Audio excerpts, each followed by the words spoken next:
Assalamualaikum sahabat-sahabat yang selalu menonton channel Supriyanto Cah PCT. Selamat datang lagi. Saya kali ini mau belajar mengenai ini teman-teman, mengenai gimana sih pembuka pintu rezeki gitu. Jadi saya tuh makin terus berusaha gimana ya mendapatkan rezeki yang cukup, yang berlimpah, terus bagus gitu ya. Nah, saya coba cari referensi teman-teman. Dalam video ini saya coba tuangkan. Jadi niatan saya membuat video inilah untuk belajar diri saya sendiri, dan nanti apabila ada kebaikan, ada kecocokan, yuk kita terapkan bareng-bareng teman-teman, supaya kita terhindar dari hutang, melunasi hutang, rezeki berkelimpahan, dan yang pasti kita niatkan untuk beramal ibadah supaya nanti kelak menjadi di yaumul akhir jadi nilai ibadah buat kita dan penyelamat kita ke depan teman-teman. Nah, saya coba simpulkan, saya coba sampaikan beberapa ya teman-teman yang hasil dari saya penelusuran saya dan saya belajar gitu. Pertama, ternyata pintu rezeki itu, mari kita mulai ya. Nggak apa-apa, bolak-balik apa-apa. Pertama itu berdoa dengan ikhlas.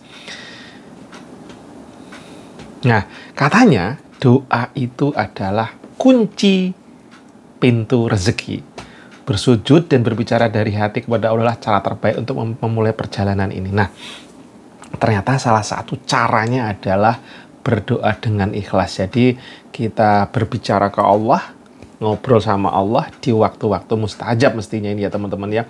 Pokoknya kapanpun sebenarnya berdoa itu baik-baik saja. Nah, alangkah lebih baik lagi kalau di waktu-waktu yang terbaik, entah di sepertiga malam, di waktu duha, di waktu sehabis sholat gitu ya. Pokoknya kita mulai dengan doa dan ikhlas. Nah, ini sering saya lakukan, berdoa. Tapi nah ini ada kata ikhlas ya.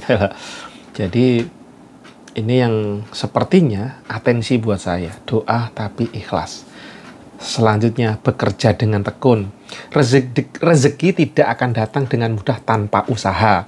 Oleh karena itu, langkah kedua adalah bekerja dengan tekun. Ingatlah pepatah, manjada wajada. Siapa yang berusaha, dia akan mendapatkan hasilnya. Jadi teman-teman, nah ini, bekerja dengan tekun. Tekun itu bukan berarti terus ya, tapi tekun ini adalah yang dibilang continuity, konsisten, produktif. Nah, ini teman-teman saya sendiri terus belajar di sini kok. Ya namanya menungso, manusia tuh kemalasan tuh luar biasa teman-teman. Nah, jadi yang kedua sarannya selain tadi berdoa, itu bekerja dengan tekun. Tekun bukan berarti lanjut gitu aja monoton, tidak, tapi dengan inovasi, dengan keilmuan macam-macam ya teman-teman ya. Nah, jadi jalur pintu kedua bekerja dengan tekun. Ini sarannya teman-teman ya. Yang ketiga, berinfak dengan hati terbuka. Berinfak dengan hati terbuka. Berinfak adalah langkah ketiga yang penting. Berikan sebagian rezeki Anda kepada yang membutuhkan dan Allah akan membalasnya dengan lipat ganda. Nah, ini janjinya Allah pada saat berinfak ini. Dan salah satu hal yang saya coba terapkan tapi masih bolong-bolong di diri saya teman-teman adalah juga berinfak ini teman-teman. Ada yang menyarankan itu sedekah subuh lah bahasanya, sebelum subuh malah. Kalau ustadz siapa itu lakukan sedekah sebelum subuh berapapun itu. Ya tentu ini dengan uang ya yang disarankan itu. Tapi sebenarnya berinfak dan sedekah itu tidak hanya dengan uang. Dengan konten seperti ini insya Allah juga menurut saya jadi konten bisa berbagi, berinfak dengan ilmu, knowledge ya. Jadi kita coba rangkumkan. Keempat, berinfak dengan hati terbuka artinya ya jangan empet. Wah, pokoknya kadang-kadang kita tuh harus paksa guys untuk hal-hal yang positif dan baik itu. Terus selanjutnya, belajar dan berkembang. Nah, ini masih relate berarti dengan bekerja dengan tekun ya. Belajar dan berkembang. Langkah keempat adalah terus belajar dan berkembang. Pengetahuan adalah kunci keberhasilan. Jadi jangan pernah berhenti belajar. Kuncinya itu pengetahuan adalah kunci keberhasilan. Lah dialah. Jadi mau tidak mau manusia itu diciptakan Tuhan, diciptakan Allah untuk terus bertumbuh teman-teman. Bertumbuh ini bukan berarti terus kalau udah 5-40 tuh badannya gede terus, tidak. Tapi mindset, pola pikirnya. Karena ilmu itu selalu terjadi perubahan. Kok bisa? Karena ya kita kan punya nafsu teman-teman. Kalau monoton itu aja, ya secara berkembang, pasti manusia akan punah. Tapi karena kita dibekali nafsu, maka kita pengen ini, pengen selalu change, ya, berubah. Nah, kita mau tidak mau harus untuk bertumbuh, nah, kita harus belajar dan berkembang. Lanjutnya bersyukur atas apa yang ada. Ya ini teman-teman, kadang-kadang saya ini juga lupa lali namanya cara bersyukur. Anane mung kurang. Padahal dengan bersyukur adalah langkah yang kelima. Hargai apa yang Anda miliki saat ini dan Allah akan memberikan lebih. Hargai. Jadi kadang-kadang saya sendiri lupa ya teman-teman ya. Punya ini diabaikan, ditelantarkan, digeletakin. Misalkan saya punya laptop gitu ya. Terus dulu pengen banget, mimpi banget, setelah dimiliki udah geletakin, nggak dimaksimalin, berarti kurang menghargai. Nah, cara bersyukur ya salah satunya kita rawat, kita pergunakan dengan baik-baik. Nah, pokoknya untuk bertumbuh dan bertumbuh. Gitu teman-teman. Jadi ini tips ya. Ini saya sarikan dari ChatGPT. Nggak apa-apa belajar bareng-bareng ya. Kita bisa belajar dari ChatGPT. Terus, nah setelah bersyukur, rezeki akan ditambah tadi ya. Terus keenam adalah jaga kesehatan. Ya Allah. Jujur saya di usia yang udah 40 tahun plus ya. 45 menuju 46, bahkan menuju 47 kali ya. Ini salah satu hal yang saya atensi sekali. Ya Allah, ternyata badan saya ini sudah tidak seperti zaman dulu. Zaman dulu saya tuh orangnya juga sakit-sakitan, tapi recovery-nya tuh cepat. Kayaknya cuma buat tidur sudah balik. Sekarang yang perlu saya atensi sekali lagi adalah ternyata gimana badan saya selalu fit. Untuk itu harus dia jaga pola makan, terus pola tidur, terus pola pikir biar nggak stres. Nah ini penting banget teman-teman. Kesehatan adalah modal berharga.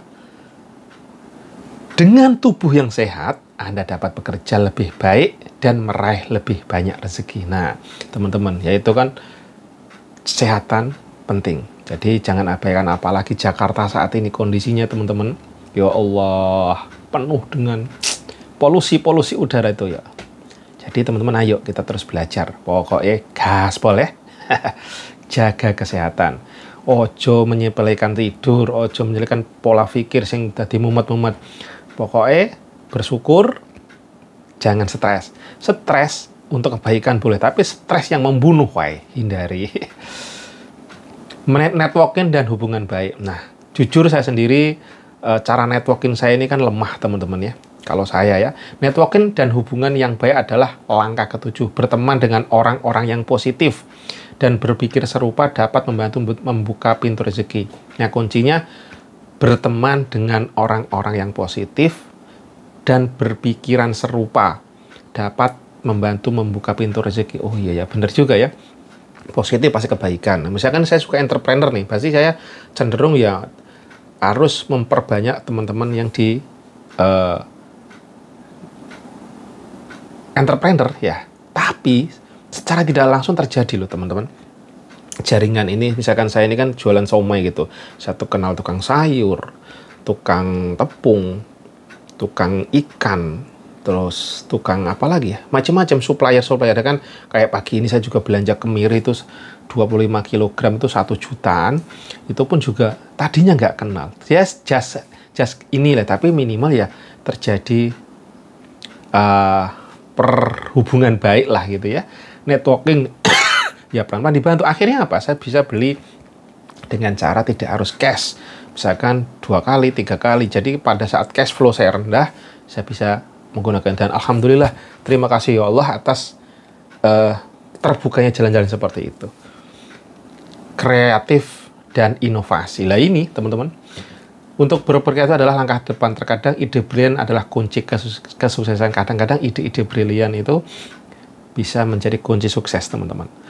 Saya sendiri jujur, wah ini kadang-kadang memang muncul gila-gilaan tiba-tiba hal yang saya lakukan yang cuman gitu aja, tapi kok menghasilkan yang dipikirin luar biasa, nggak muncul. Nah ini kenapa tadi sehat mentalnya, hubungan baik kadang-kadang bisa memicu teman-teman.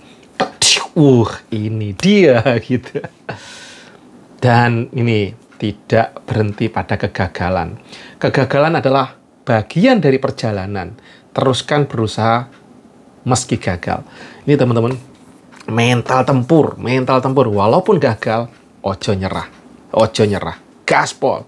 Karena gagal adalah bagian dari perjalanan.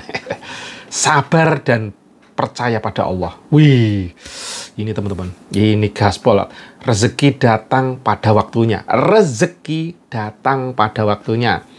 Jika kita bersabar dan tetap percaya, pintu rezeki akan terbuka.